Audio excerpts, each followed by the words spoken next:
If you're like most copywriters, you want potential customers to trust your copy.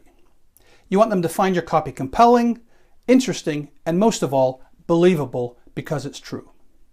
If that's the case, my recommendation is that you let an amateur write your copy for you. Now don't panic. What I'm talking about is including a testimonial in your copy. In the world of sales and marketing, a testimonial is a statement made by a satisfied user of a product or service. Testimonials make your copy more believable because they show potential buyers why your current customers are happy with your product. But testimonials only work if they meet two criteria. They must be specific and they must be authentic. By specific and authentic, I mean that they should not be general and anonymous. If you want to see great examples of testimonials that are specific and authentic, and also fun to read, check out the ads that Volkswagen created in the 1960s and 1970s. Here are some examples. First, notice the image in this ad. It features the satisfied customer looking directly at you, the potential customer. He's identifiable. Next, notice the headline, Mr. Kennedy and his 1947, 1955, and so on. That's quite the headline. The satisfied customer has a name. He's Mr. Kennedy. Notice the first line of body copy. As long as Michael Kennedy can remember, there's always been a bug around the house. Now, that car behind him was known as the Volkswagen Bug. The satisfied customer, it turns out, has a name, Michael. He's Michael Kennedy. The ad goes on to describe how Michael, instead of buying a new Volkswagen, built a Volkswagen out of spare parts. He used an engine built in 1955, he got a fender that was built in 1962, a transmission that was built in 1965. You get the idea. And now you understand the headline. The point that Volkswagen is making in this ad, the selling proposition, that is that Volkswagen parts are interchangeable from one year to the next. That keeps the cost of the car down and it makes repairs affordable.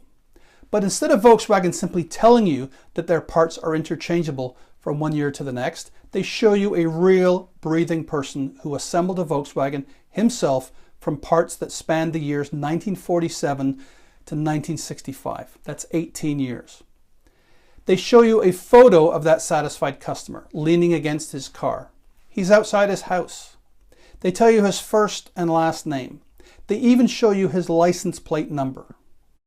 Because Volkswagen has gone to all this trouble, I believe that Volkswagen parts really are interchangeable. Because Michael Kennedy says they are. Here's another example. The selling proposition in this ad is that Volkswagens are dependable cars that run for decades. The subject of this testimonial is a man who held on to his former car for 33 years because it ran so well. When the time came to buy a new car, he bought a Volkswagen because of their reputation for lasting a long time. The visual and the headline grab your attention. The body copy tells you that this man is Albert Gillis. He's 78 years old. He's a justice of the peace. He owned that Model A Ford behind him for 33 years. Notice that the license plates on both cars are clearly visible.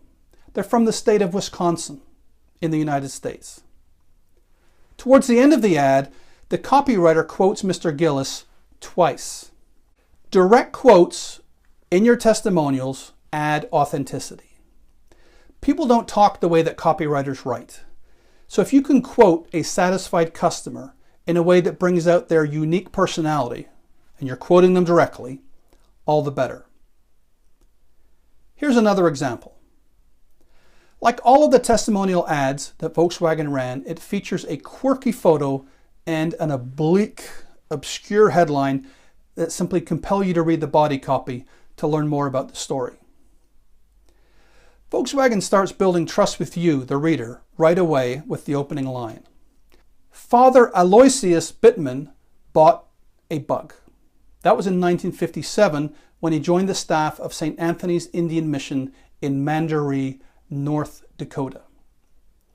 You learn the name of the man in the photo. You learn about his type of employment. You learn his job title. You even learn the name of his employer. The ad goes on to describe how Father Bittman has bought 30 Volkswagens for his staff. The copywriter recounts how Father Bittman's Volkswagen broke through the ice on the Garrison Reservoir. This ad also quotes the person giving the testimonial, once in the middle of the ad and again at the end.